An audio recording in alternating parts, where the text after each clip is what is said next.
On aurait dit qu'il maniait plus un sac de béton qu'une partenaire de danse. Une danse hallucinante. This is So Many Talk with Edith. Bienvenue dans So Many Talks, la chronique des amateurs de pop culture.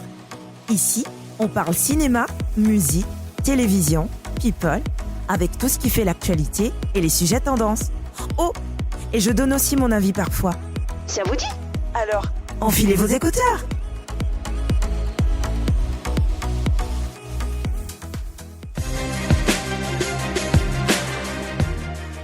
Hello, j'espère que vous allez bien. De mon côté, je suis ravie de vous retrouver pour ce nouvel épisode. Aujourd'hui, on va parler de danse avec les stars. Et ouais, ça commence à devenir une habitude. Comme vous le savez, les hostilités ont débuté dans le prime précédent, à l'issue duquel Caroline Margeridon a été éliminée. Cette semaine, les stars ont retroussé leurs manches pour affronter la nouvelle épreuve des duels. Qui a décroché son ticket pour le prochain prime ? Et qui a pris l'ascenseur direct pour la zone rouge ? Restez avec moi, je vous dis tout. Let's go ! Dans ce prime, la compétition monte d'un cran et les 11 célébrités restantes remettent en jeu leur place en se livrant à l'épreuve des duels. Tous les couples sont donc en danger, car ceux qui auront obtenu une moins bonne note que leur adversaire se verront catapultés en zone rouge. Les battles ont été établis en se basant sur le classement du prime précédent. Ainsi, Keyona affronte Inès Reg, Nico Capone se bat contre Natacha Saint-Pierre, Roman Dodwick s'oppose à Black M, Christina Cordula est contre Adeline Tognuti, et les trois derniers, Diane Lair, Cœur de Pirate et James Danton, s'affrontent dans un duel à 3. Que la compétition commence! La soirée débute avec le duel des coachs. La mode et le chant marquent le début des affrontements avec Christina Cordula et Adeline Tognuti. Fight! Christina est la première à se lancer avec un tango qui a montré qu'elle a du style, même en dansant. Pour une fois, Jean-Marc Généreux et moi sommes sur la même longueur d'onde. Son attitude et son port de tête étaient juste parfaits. Well done. On la sent plus investie et sûre d'elle. Elle progresse. Avec sa performance, elle récolte 27 points. Bravo ma chérie, c'était magnifique. Adeline Tognuti investit à son tour le parquet avec un quick step. Elle est clairement sous pression car elle danse sur un titre de Céline Dion qu'elle adore. La performance était honorable, mais loin d'être mémorable. Chris Marquez, toujours à l'affût, a noté qu'elle a privilégié l'interprétation au détriment de la danse. Et ouais, je suis d'accord. Toutefois, malgré ses points améliorés, elle remporte le duel avec 29 points et sécurise sa place pour le prochain prime. You win. Du coup, c'est Christina qui, une fois de plus, fait un petit tour en zone rouge, un endroit qu'elle commence à bien connaître, malheureusement. Après le duel des coachs, celui des amis, Nico Capone contre Natacha Saint-Pierre. Ils ont conclu un accord, le vainqueur égale l'autre au restaurant. Depuis le début de l'aventure, une belle amitié se tisse entre Nico et Natacha. Malgré la rivalité, ils ne manquent jamais de se soutenir mutuellement, démontrant parfaitement que l'amitié peut coexister avec la compétition. C'est beau l'amitié, hein ? Ready? Fight! Nico Capone, accompagné d'Inès Van Damme, s'élance dans une samba sur I Want Your Back des Jackson 5. À chaque prestation, il ne cesse de m'impressionner. Il se bonifie comme le bon vin en fait. Sa progression est évidente de prime en prime et il conserve cette énergie contagieuse qui le caractérise. J'ai vu des gens râler sur les réseaux disant que les juges sont trop cool avec lui, qu'il ne fait rien d'extra. Je ne partage pas cet avis. À mes yeux, il mérite amplement ses notes. On voit bien qu'il se donne à fond et qu'il bosse dur. Il se bat vraiment pour prouver sa légitimité dans l'émission. Par contre, je n'irai pas jusqu'à le surnommer Nico Jackson. Jean-Marc Généreux, faut pas abuser non plus, hein. Sa prestation lui rapporte 30 points, un score que Natacha Saint-Pierre devra battre pour remporter ce duel. Natacha Saint-Pierre propose un jazz Broadway sur It's All So Quiet de Björk. Bon, elle faisait le show, mais on pouvait clairement voir qu'elle n'était pas du tout à l'aise. Depuis le début, elle se met une pression de dingue qui lui provoque un stress inutile. Et puis sa chute, ça l'a complètement déstabilisée pour le reste de sa danse. C'est dommage, parce qu'elle avait bien commencé. Elle finit avec 24 points, un score insuffisant pour battre Nico. You lose. Et voici le moment tant attendu, le choc des titans du parquet, le duel des championnes. Inès Reg contre Keyona. Fight! Ines Reg et Christophe Licata embrasent littéralement le parquet avec un tango argentin sur les voix de Slimane et Vita. Même blessée, elle a décidé que the show must go on. Elle a fait preuve de résilience et nous a offert une danse incroyable. Wow! C'est ce genre de détermination qui fait d'elle une candidate redoutable. L'intensité au maximum.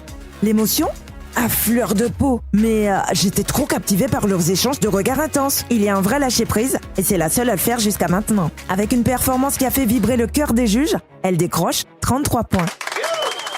Cependant, il semblerait que derrière les paillettes, l'ambiance ne soit pas toujours au beau fixe. Des histoires circulent sur son tempérament, notamment une petite tension avec Natacha Saint-Pierre à cause d'une blague qui serait mal passée. What? Il paraît aussi qu'au début, elle aurait refusé de tourner le teaser du duel avec Keyona pour des questions d'image. Ouais, espérons que ce ne soit que des bruits de couloir. Ce serait vraiment triste de découvrir que notre reine de l'humour cache un petit côté diva intolérante. Keyona entre en piste avec un quick step, bien décidée à détrôner Inès et ses 33 points. Comme à son habitude, elle fait le show. Elle met le paquet et nous sert son cocktail habituel avec lip sync et une danse hallucinante. Epic. On dirait presque qu'elle flottait au-dessus du parquet. Mais, comme le dit le proverbe, à grand pouvoir, grande responsabilité. Dans le cas de Keyona, on pourrait dire, à grand talent, grandes attentes. Elle a mis la barre très haut dès le début. Du coup, Chris Marquez en attend beaucoup plus de sa part. Malgré une performance qui frôlait la perfection, elle n'a pas réussi à transporter le jury jusqu'aux étoiles. Elle termine avec 32 points, juste un point de moins qu'Inès, et se retrouve, allez comprendre, en zone rouge. You lose. Place maintenant au duel des punchlines. Le rap affronte l'humour. Black M contre Roman Dodwick. Fight! Roman se lance avec une samba qui, franchement, n'était pas mal du tout. Nice job!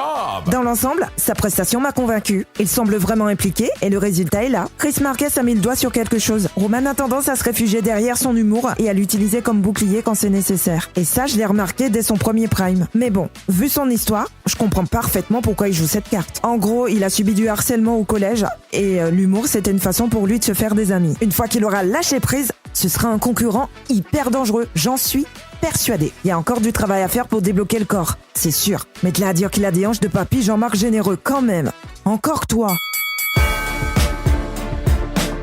Black M et Elsa Boy investissent le parquet avec une valse sur le titre Ma vie de Dadju. Alors, pour cette danse, je suis un peu restée sur ma faim. Pour tout vous dire, je l'ai trouvé brutal dans ses gestes. On aurait dit qu'il maniait plus un sac de béton qu'une partenaire de danse. Pardon, mais c'est vraiment l'image qui me vient en tête là. Fovoto a tapé dans le mille en disant qu'il n'a pas vraiment capté l'essence de sa danse. C'est sûr qu'avec son sourire tout du long, alors que les paroles crient « T'as détruit ma vie », il est resté en surface sans vraiment plonger dans l'émotion du son. Résultat des courses, 22 points et un billet direct pour la zone rouge. You lose.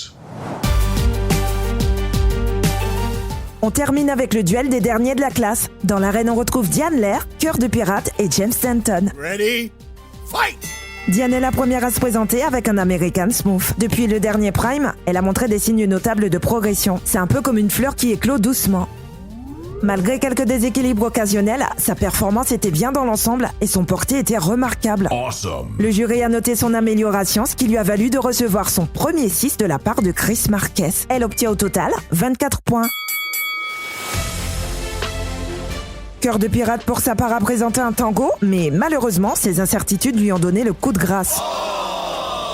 Tout au long de l'aventure, on a pu observer sa lutte contre un manque de confiance en elle, une bataille qu'elle n'a toujours pas réussi à surmonter. Hélas, comme l'a dit Jean-Marc Généreux, son pire ennemi, c'est elle-même. Ses erreurs n'ont pas échappé à l'attention du jury, d'autant plus qu'elle semble être la seule à ne pas évoluer au fil des primes. Au final, elle récolte 17 points qui l'envoient sans détour en zone rouge. You lose. Pour finir en beauté, notre plombier favori vient clôturer le bal avec une salsa sur Dirty Dancing. Une mission périlleuse, mais qu'il a réussi avec brio. Avec une énergie débordante, il s'est lancé à corps perdu dans sa danse et le résultat était top. Et le saut, c'était la cerise sur le gâteau. Absolument fantastique. That's amazing. Sa blessure, c'est de l'histoire ancienne. Et l'époque où il était relégué au rang de spectateur est révolue. Il fait son comeback dans la compétition et décroche un score de 26 points, suffisant pour lui assurer la victoire dans ce duel. Congrats, James! You win. Pour ce qui est du classement, Inès Reg est la reine du bal avec 33 points. Keyona est sur la deuxième marche du podium avec 32 points. Nico Capone est confortablement installé en troisième position avec 30 points. Adeline Tognuti est à un cheveu du podium avec 29 points. Christina Cordula est cinquième avec 27 points. James Denton squatte la sixième place avec 26 points. Triple égalité à la septième place. Roman Dodwick, Diane Lair et Natacha Saint-Pierre sont tous en mode 24 points. En dixième position, on retrouve Black M qui essaye d'esquiver la dernière place avec 22 points. Et Cœur de Pirate ferme la marche à la 11e place avec 17 points. Les stars qui s'affrontent en face à face sont donc Christina Cordula, Natacha Saint-Pierre, Keyona, Black M, Cœur de Pirate et Diane Lair. Ils devront défendre leur place avec un Charleston sur le titre Limite de Julien Doré. Après le Charleston de la dernière chance, le jury décide de sauver Keyona, Diane Lair, Christina Cordula et Black M. C'est donc au public de décider qui de Natacha Saint-Pierre ou Cœur de Pirate continuera l'aventure. Et c'est finalement Cœur de Pirate qui est éliminé avec seulement 11% des votes. C'est vraiment dommage. Ces doutes auront eu raison d'elle. Game over. Ah, et au fait, je ne pouvais tout simplement pas finir l'épisode sans parler de la veste de Chris Marquez. On le connaît tous pour son style pour le moins unique. Mais là, certains pensent que c'est un hommage déguisé à Dragon Ball Z. Moi, tout ce que je vois, c'est un hérisson pour être en adéquation avec ses remarques piquantes. Point. Non mais Chris, cette saison t'as la chance d'avoir Christina Cordula dans le casting. T'aurais pas pu lui demander conseil. C'est tout pour aujourd'hui. J'espère que vous avez passé un bon moment, que l'épisode vous a plu. Si c'est le cas, n'oubliez pas de vous abonner et de partager. On se retrouve très bientôt. À tout vite.